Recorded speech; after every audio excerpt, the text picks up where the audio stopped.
Assalamualaikum warahmatullahi wabarakatuh.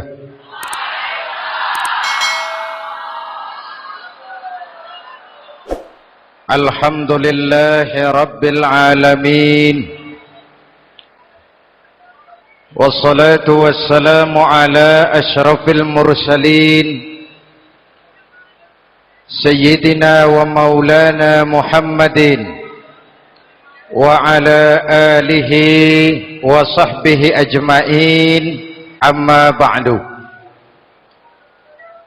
Saudara-saudara kaum muslimin yang berbahagia, hadirin, kesempatan malam ini saya ingin cerita akhirat saja.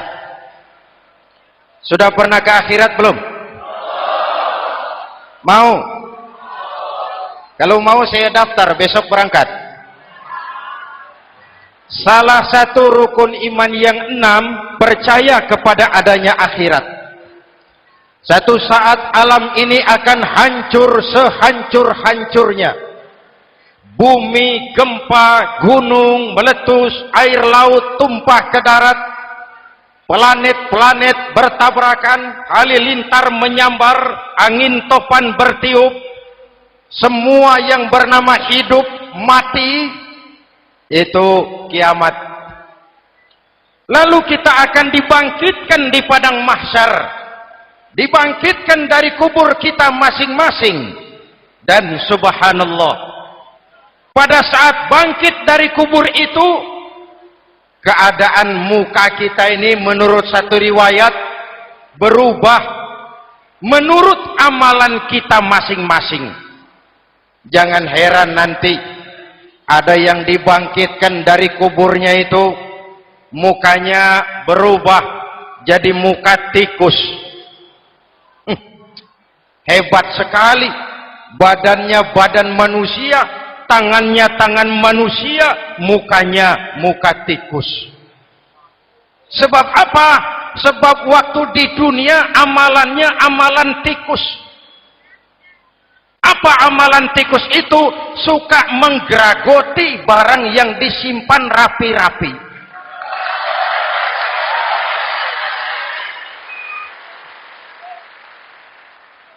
Itu nanti koruptor-koruptor yang menggeragoti uang rakyat, itu nanti bangkit mukanya muka tikus. Na'udzu. Saudara lihat, oh ini yang geragoti uang rakyat mukanya muka tikus.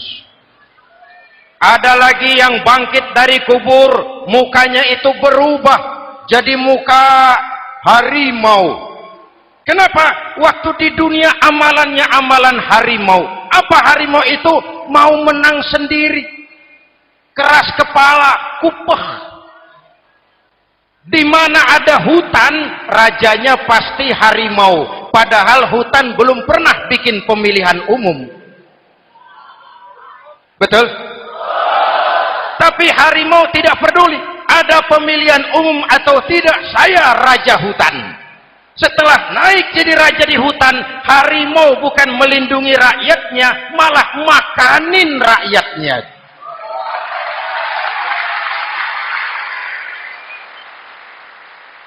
Orang-orang yang mau benar sendiri.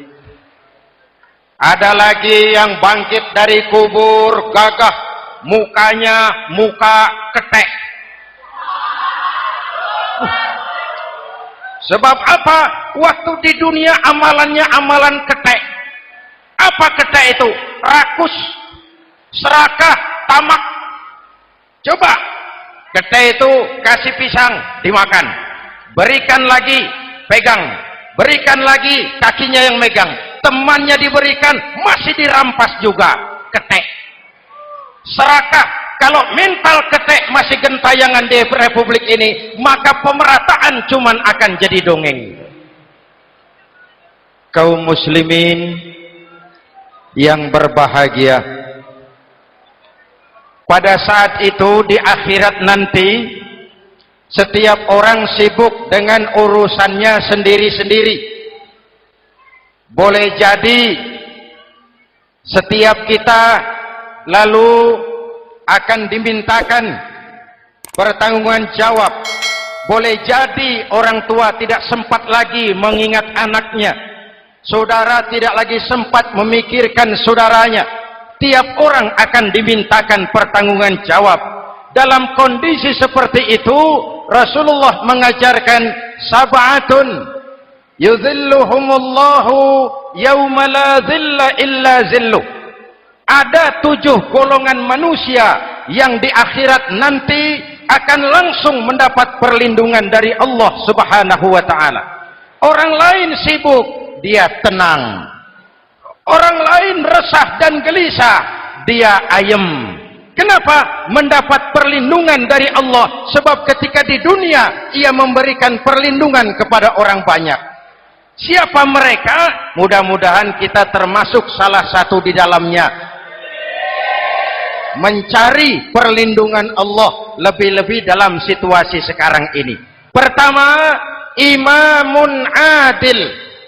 Yang akan mendapat perlindungan langsung dari Allah adalah pemimpin yang adil. Sebab apa? Pemimpin yang adil melindungi banyak rakyat, maka pantas di akhirat dilindungi oleh Allah Subhanahu. Kita ini kan zon politikan. Kita ini makhluk yang tidak mungkin hidup sendiri-sendiri. Untuk melaksanakan hajat bersama, kita memerlukan pemimpin. Memilih pemimpin itu tidak sulit. Dalam fikih, ketika sholat, itu dijelaskan bagaimana cara memilih imam. Siapa yang diangkat jadi imam? Pertama, a'lamuhum. Orang yang paling alim di kampungmu siapa? Angkat jadi imam. Yang paling alim, paling menguasai persoalan sehingga bisa membawa bangsa keluar dari kesulitan. Pemimpin yang bisa menyelesaikan masalah, bukan yang menimbulkan masalah.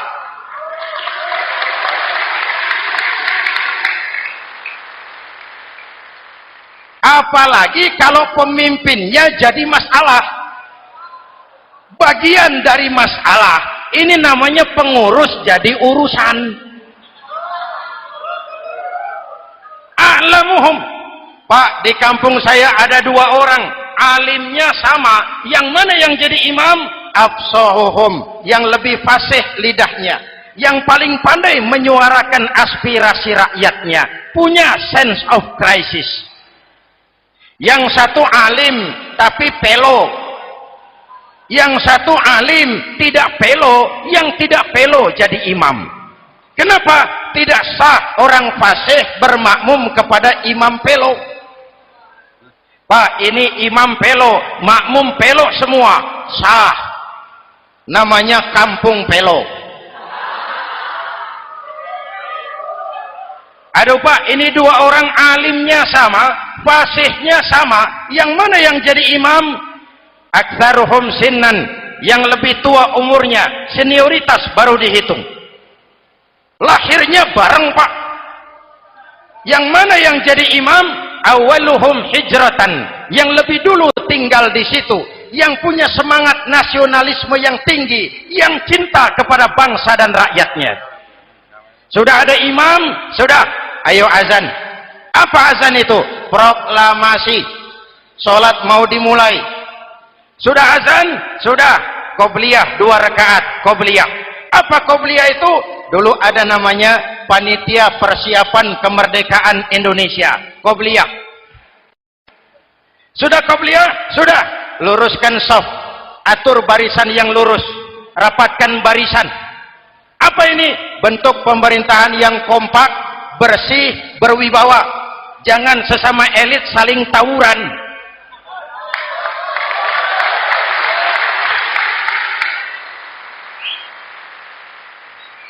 Luruskan shaf. Lalu shaf yang terdepan hendaknya diisi orang yang sedikit alim. Tidak perlu alim betul, sedikit alim. Maksudnya apa? Kalau imam keliru dia bisa tegur. Kalau imam salah dia bisa tegur. Kalau imam batal dia bisa gantikan. Ini wakil-wakil makmum. DPR, DPRD. wakil-wakil makmum. Sudah, ayo imam pimpin sholat. Sepakati dulu kita mau sholat apa, rakaatnya berapa, surah yang mau dibaca apa, pakai sujud tilawah apa tidak, supaya makmum tidak kaget-kagetan. Rakyat harus dikasih tahu pemimpinnya mau kemana, visinya apa, supaya makmum ikutnya ikhlas. Jelas? Hadirin yang saya hormati, kita memerlukan pemimpin yang adil, yang menaungi rakyatnya, sehingga dengan demikian nanti mereka akan dinaungi langsung oleh Allah Subhanahu. Mudah-mudahan Allah memberikan kepada kita rakyat dan bangsa Indonesia ini pemimpin yang adil. Saya yakin perjalanan waktu akan mengantarkan kita di mana orang-orang akan terbuka topengnya, sehingga akan jelas mana pembela rakyat, mana penyengsara rakyat.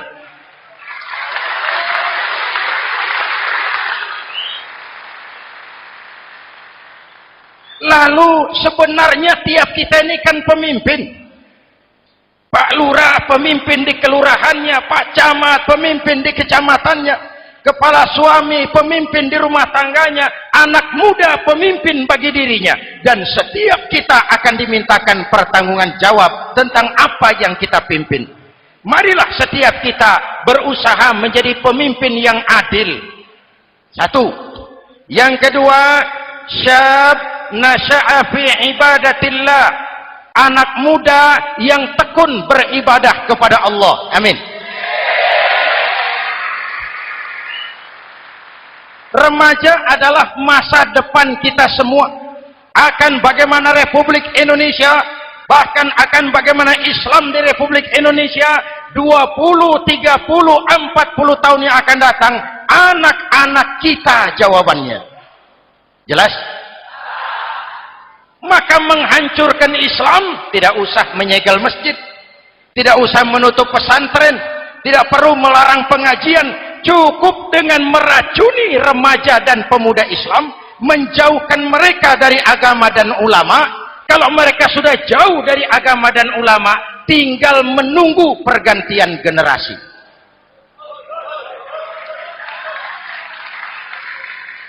Maaf, kalau yang sudah 60 tahun ke atas, itu saya anggap angkatan selamat. Generasi tanda seru. Insya Allah mantap akidahnya, tidak goyah imannya. Tapi yang 30 tahun ke bawah, adik-adik saya ini, the next generation, kalian yang jadi pilot project, remaja-remaja Islam, kalau mau jadi remaja dan pemuda modern, jangan dekat-dekat ke masjid kuno. Masjid khusus 70 tahun ke atas. Baca Quran kampungan. Ngaji urusan akhirat. Seiring dengan itu, modernisasi diartikan dengan westernisasi. Kau tidak bisa jadi pemuda modern kalau semua yang datang dari barat belum kau telan mentah-mentah. Kau harus bisa bergaul seperti orang barat, berpakaian seperti orang barat, berumah tangga seperti orang barat, makan minum seperti orang barat. Kalau nyanyi lagunya lagu barat yang orang lain nggak ngerti, kamu juga nggak tahu. Mengalirlah narkoba dalam segala bentuknya. Maka muncullah generasi-generasi santai, generasi-generasi salon yang mencoba mencari pelarian hanya dengan kesenangan sesaat, tapi menghancurkan masa depan yang pasti.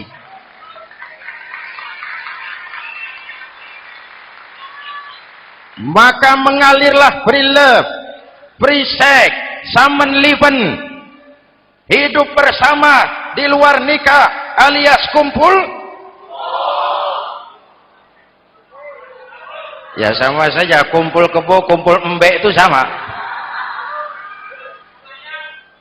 Hadirin yang saya hormati, kalau sudah hancur tinggal menunggu pergantian generasi. Oleh karena itu, adik-adik saya, para remaja, para pemuda, kalian harapan kami semua. Di pundak kalian Kami pertaruhkan hari depan bangsa dan negara ini. Hidup cuma putaran menunggu giliran. Ada saat datang, ada waktu pergi, ada hari lahir, ada saat kembali, ada hari dilantik, ada saat untuk menyerahkan jabatan. Hidup cuma sekadar menunggu giliran. Karena itu kepada kalian saya ingatkan satu ucapan orang bijak. Hai anak muda, berpikirlah kau di waktu pagi, bekerjalah di waktu siang, makanlah di waktu sore, dan tidurlah di waktu malam. Berpikir di waktu pagi, belajar mumpung masih muda. Bekerjalah di waktu siang, amalkan ilmu itu setelah dewasa. Makanlah di waktu sore, hari tua tinggal menikmati hasilnya. Tidurlah di waktu malam, matilah dengan tenang. Kalau pagi kau tidak berpikir, nanti siang kau tidak akan bisa bekerja.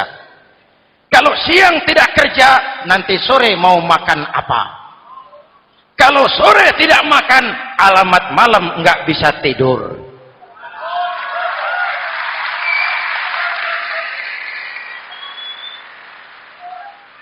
Kalau waktu remaja, waktu muda maunya santai-santai saja, dewasanya bingung. Kalau dewasanya bingung, hari tua terlunta-lunta. Kalau hari tua terlunta-lunta, matinya menteleng. Maka lebih baik makan singkong betulan daripada makan roti mimpi. Ayo, makan singkong betulan, makan roti mimpi, lebih bagus mana? Lebih bagus makan roti betulan. Kalau perlu, lebih baik sekolah sambil dagang koran, sekolah sambil parkir mobil, sekolah sambil semir sepatu, daripada petatang peteteng tanpa prospek hari depan yang ada artinya.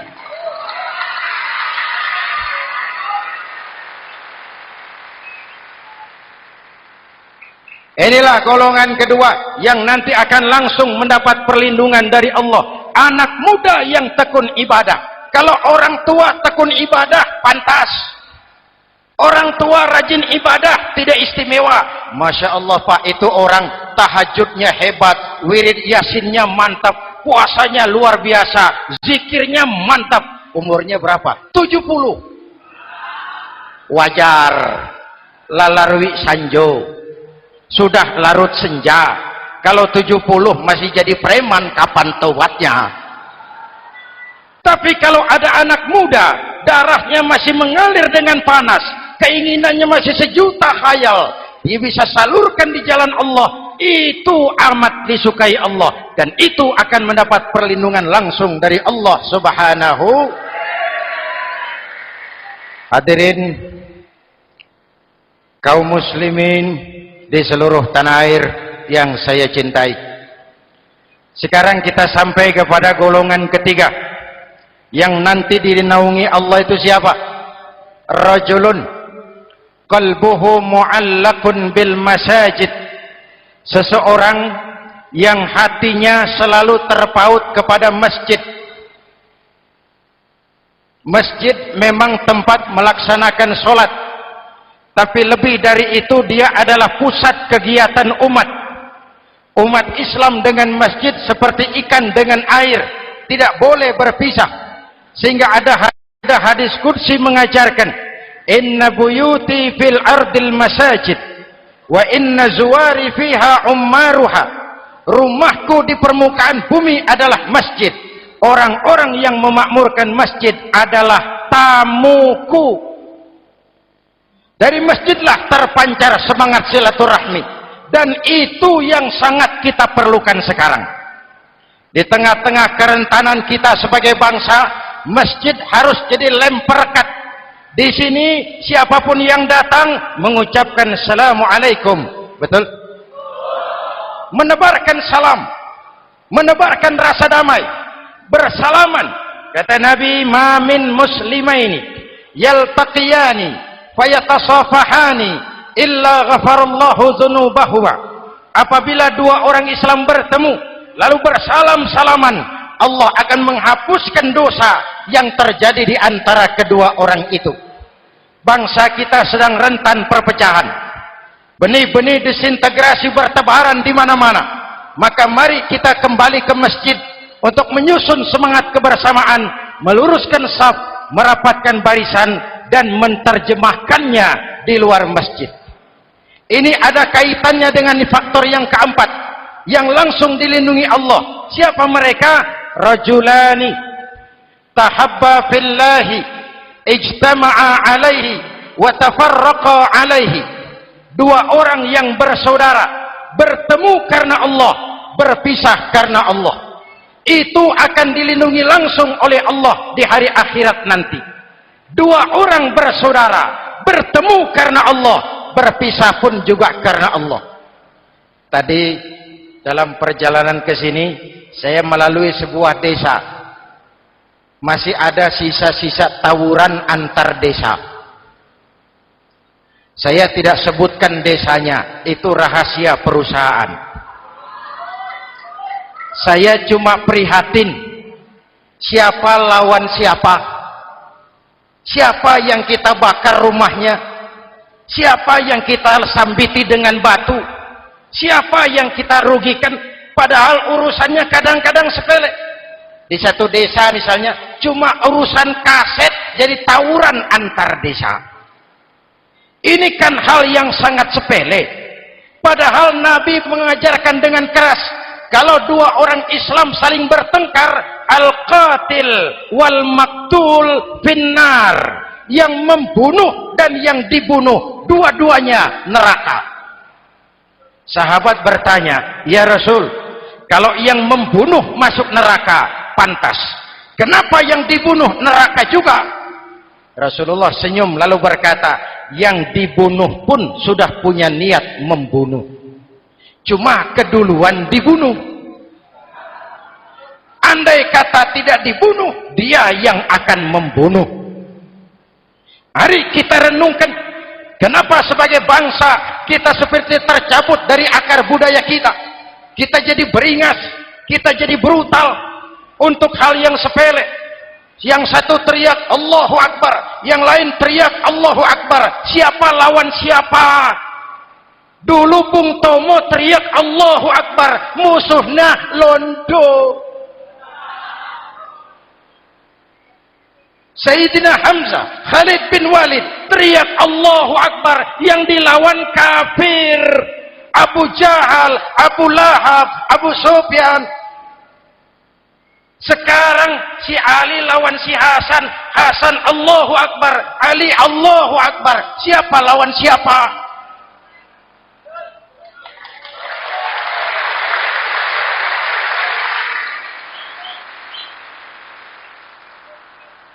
Kenapa kita jadi begitu mudah menggunakan nama Tuhan untuk melampiaskan ambisi pribadi? Kenapa Allahu Akbar yang begitu sakral kita lepas cuma untuk pelampiasan sebuah dendam? Dua orang yang bersaudara, bertemu karena Allah, berpisah karena Allah. Itu ukurannya. Kau di jalan Allah, kau saudaraku. Keluar dari jalan Allah, selesai persaudaraan sampai di sini.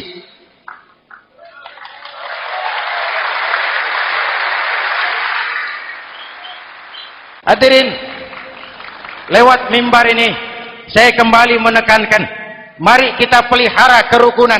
Pertama, rukun antar umat seagama, sesama muslim harus bersatu. Yuk kita rukun, yuk kita kompak, yuk kita bersatu, yuk. Sesama muslim, kaos boleh berbeda, boleh, jaket boleh tidak sama, silakan. Paham politik boleh berbeda, boleh. Kau lewat sana, saya lewat sini, nanti kita ketemu di sana. Betul? Mari lapang dada menerima perbedaan, tetapi mengarah kepada satu tujuan yang sama. Walaupun bineka, kita ini tunggal, seperti dilatih di masjid ini. Dua orang yang bersaudara, bertemu karena Allah, berpisah karena Allah. Hati-hati, di masyarakat sekarang ini kan lebih banyak tukang kompor daripada tukang lem. Tahu tukang kompor? hangati sana, panasi sini, bakar sana, sulut sini, terbakar kita, dia lari tepuk tangan.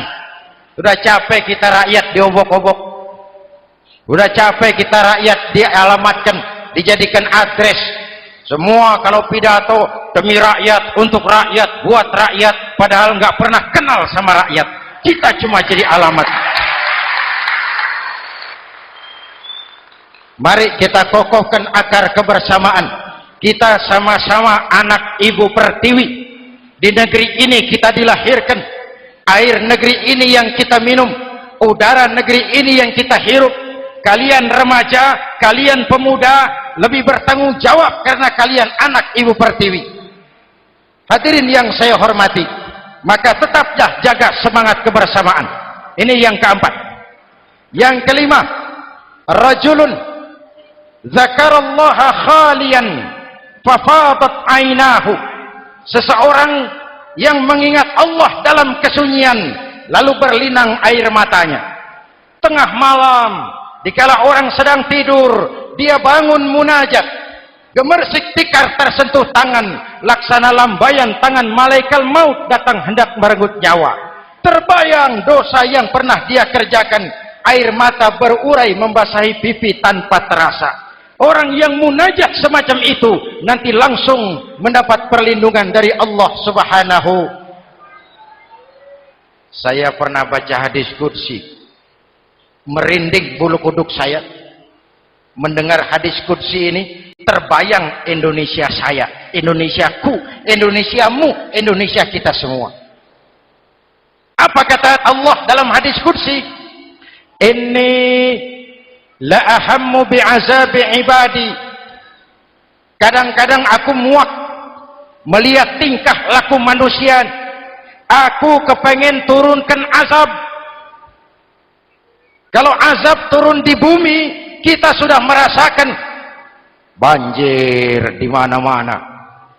Manado banjir, Sumatera Barat banjir, Jambi banjir, Bengkulu, tanah longsor di Purworejo, Cilacap banjir, Sukabumi gempa, Pandeglang gempa, ekonomi terpuruk, antar kampung tawuran, antar elit di atas tawuran.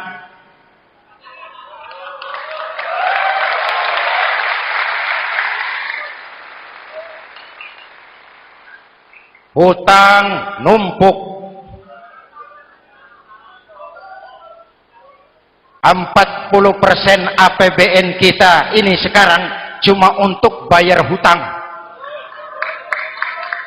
Itu pun dengan asumsi dolar 7.000, 9.000, artinya sekitar 50% APBN kita untuk bayar hutang. Untungnya sekarang ini yang agak menolong, harga minyak membaik di pasaran internasional. Hadirin yang saya hormati, ini lagi ngomong apa saya sih? Aku pengen turunkan azab, tetapi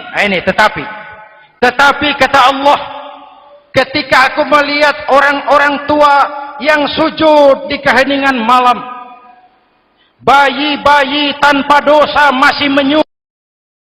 Ada hadis qudsi mengajarkan, inna buyuti fil ardil masajid wa inna zuwari fiha ummaruha.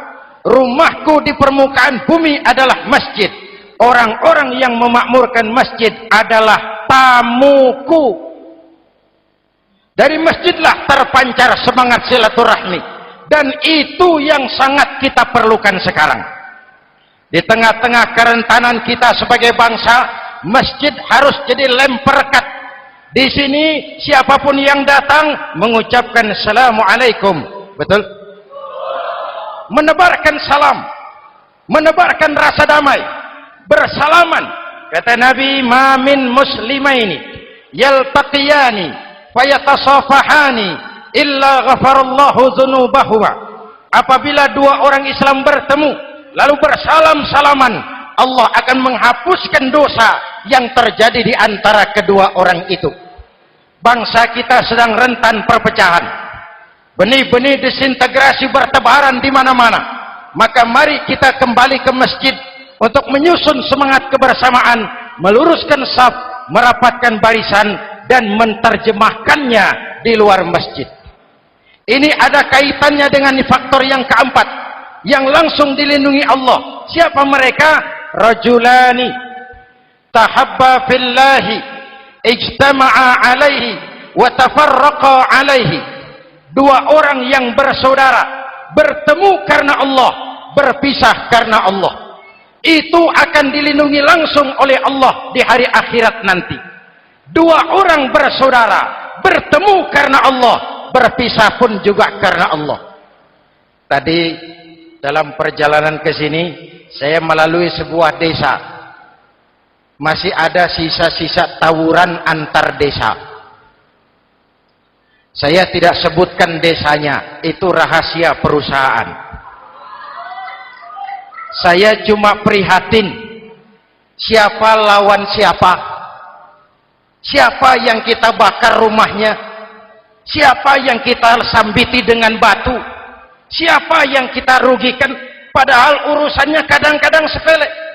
Di satu desa misalnya cuma urusan kaset jadi tawuran antar desa. Ini kan hal yang sangat sepele, padahal Nabi mengajarkan dengan keras, kalau dua orang Islam saling bertengkar, al-qatil wal maktul finnar, yang membunuh dan yang dibunuh dua-duanya neraka. Sahabat bertanya, ya Rasul, kalau yang membunuh masuk neraka pantas, kenapa yang dibunuh neraka juga? Rasulullah senyum lalu berkata, yang dibunuh pun sudah punya niat membunuh, cuma keduluan dibunuh. Andai kata tidak dibunuh, dia yang akan membunuh. Mari kita renungkan, kenapa sebagai bangsa kita seperti tercabut dari akar budaya kita. Kita jadi beringas, kita jadi brutal untuk hal yang sepele. Yang satu teriak Allahu Akbar, yang lain teriak Allahu Akbar. Siapa lawan siapa? Dulu Bung Tomo teriak Allahu Akbar, musuhnya londo. Sayyidina Hamzah, Khalid bin Walid teriak Allahu Akbar, yang dilawan kafir. Abu Jahal, Abu Lahab, Abu Sufyan. Sekarang si Ali lawan si Hasan, Hasan Allahu Akbar, Ali Allahu Akbar. Siapa lawan siapa?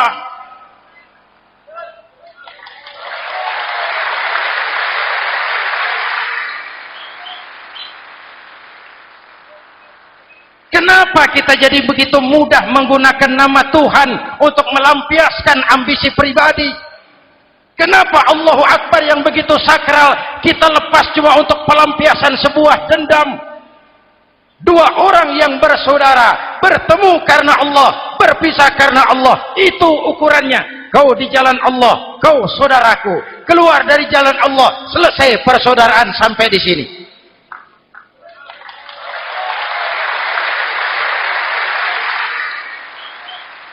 Hadirin, lewat mimbar ini saya kembali menekankan, mari kita pelihara kerukunan. Pertama, rukun antar umat seagama, sesama muslim harus bersatu. Yuk kita rukun, yuk kita kompak, yuk kita bersatu, yuk. Sesama muslim, kaos boleh berbeda, boleh, jaket boleh tidak sama, silakan. Paham politik boleh berbeda, boleh. Kau lewat sana, saya lewat sini, nanti kita ketemu di sana. Betul? Mari lapang dada menerima perbedaan, tetapi mengarah kepada satu tujuan yang sama.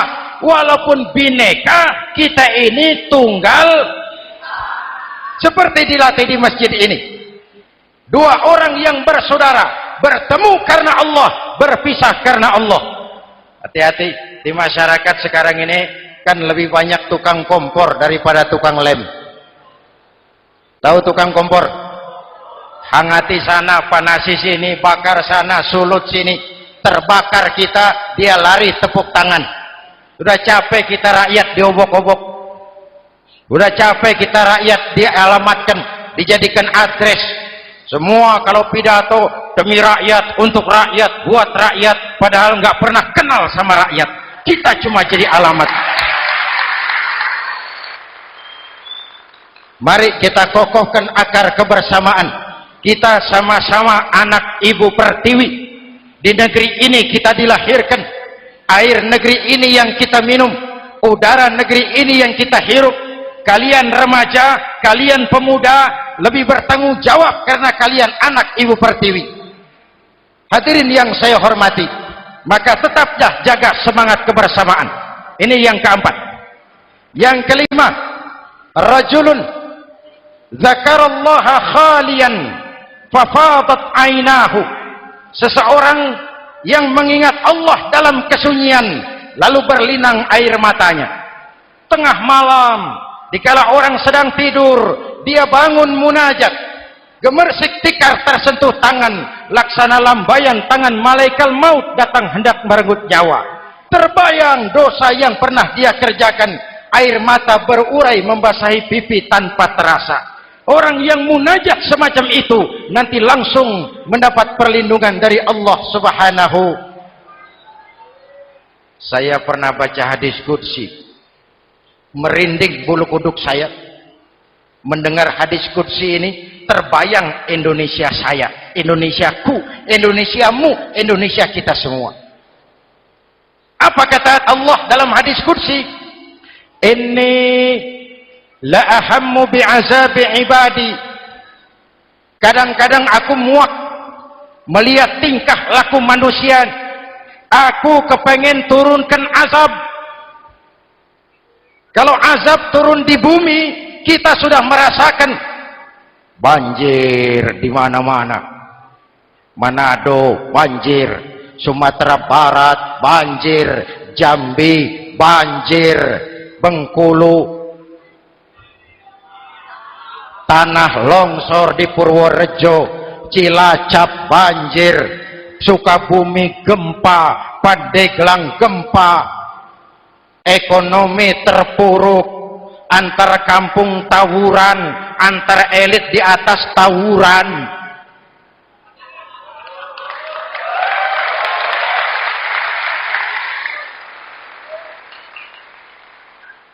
Hutang numpuk.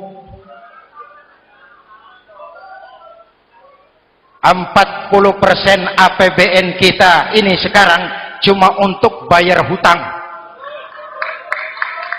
Itu pun dengan asumsi dolar 7.000, 9.000, artinya sekitar 50% APBN kita untuk bayar hutang. Untungnya sekarang ini yang agak menolong, harga minyak membaik di pasaran internasional. Hadirin yang saya hormati, ini lagi ngomong apa saya sih? Aku pengen turunkan azab, tetapi kata Allah, ketika aku melihat orang-orang tua yang sujud di keheningan malam, bayi-bayi tanpa dosa masih menyusu, binatang ternak melata mencari makan, murkaku surut, azab aku tarik kembali. Ayo renungkan hadis ini. Allah mau marah nggak jadi, azab ditarik, kesulitan diangkat, pertolongan datang, ada yang meredam murka Allah. Allah mau marah nggak jadi. Kenapa?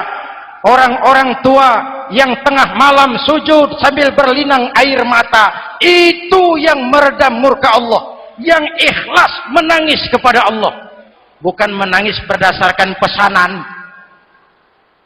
Ini kan sekarang apa yang nggak bisa dipesan? Istighosah pesanan, demo pesanan, 10.000 berangkat. Ngerti apa enggak urusan soal lain.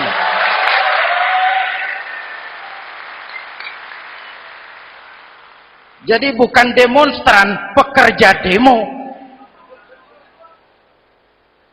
Orang tua yang ikhlas nangis kepada Allah di keheningan malam, kita hutang jasa kepada orang-orang tua yang ikhlas seperti itu. Itu yang menjaga keselamatan bangsa. Allah mau murka nggak jadi. sepanjang masih banyak orang-orang tua yang sujud di tengah malam. Amin. Yang kedua, bayi tanpa dosa masih menyusu. Tanpa dosa. Binatang melata mencari makan. Sekarang bagaimana kesulitan gak mau panjang.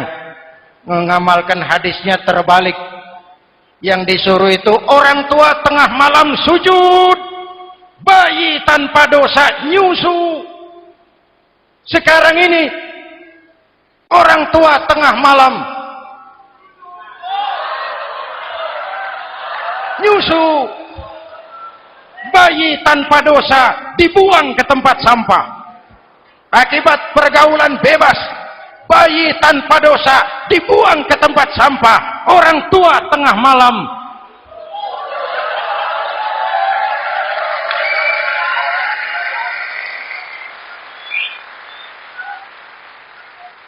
hadirin. Yang keenam, rajulun da'athum ra'atun zatu mansibin wa jamalin ila nafsiha faqala inni akhafu Allah rabbal alamin. Orang yang bermoral dibujuk rayu oleh perempuan cantik, lalu dia berkata, maaf, saya takut kepada Allah. Orang bermoral yang merasakan kehadiran Allah dekat dalam hidup. Umpama waktu puasa, saudara sholat zuhur, sebelum sholat saudara berwudu, ketika berkemur saudara korupsi, sedikit airnya saudara minum. Jangankan polisi, teman wudhu sebelah pun tidak tahu kalau waktu berkemur saudara korupsi. Kenapa kita tidak mau melakukan? Ada rasa malu kepada Allah. Ini yang perlu kita tumbuh kembangkan, rasa malu kepada Allah subhanahu wa ta'ala. Yang ketujuh, rajulun tasaddaqa bi sadaqatin fa akhfaha. Orang yang bersedekah lalu disembunyikan sehingga tangan kiri tidak tahu apa yang diberikan oleh tangan kanan. Orang yang punya kepedulian tinggi tetapi ikhlas menolong yatim, membantu sesama dalam rangka menegakkan masyarakat yang adil dan makmur. Mari kita mohon kepada Allah, semoga kita semua senantiasa dalam perlindungannya di dunia ini dan lebih-lebih di akhirat nanti. Al-Fatihah. أعوذ بالله من الشيطان صراط الذين أنعمت عليهم غير المغضوب عليهم ولا الضالين آمين. بسم الله الرحمن الرحيم. الحمد لله رب العالمين. اللهم صل على محمد وعلى آله وصحبه أجمعين. ربنا تقبل منا صلاتنا وصيامنا وقيامنا وتخشعنا وتعبدنا وتمم تقصيرنا يا أرحم الراحمين. اللهم اجعلنا من السعداء المقبولين ولا تجعلنا من الأشقياء المردودين. ربنا ظلمنا أنفسنا وإن لم تغفر لنا وترحمنا لنكونن من الخاسرين. أفضل ما قلته أنا والنبيون من قبلي لا إله إلا الله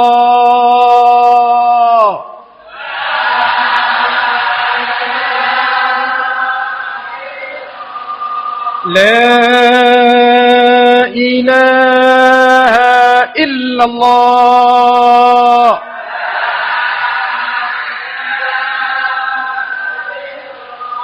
محمد رسول الله.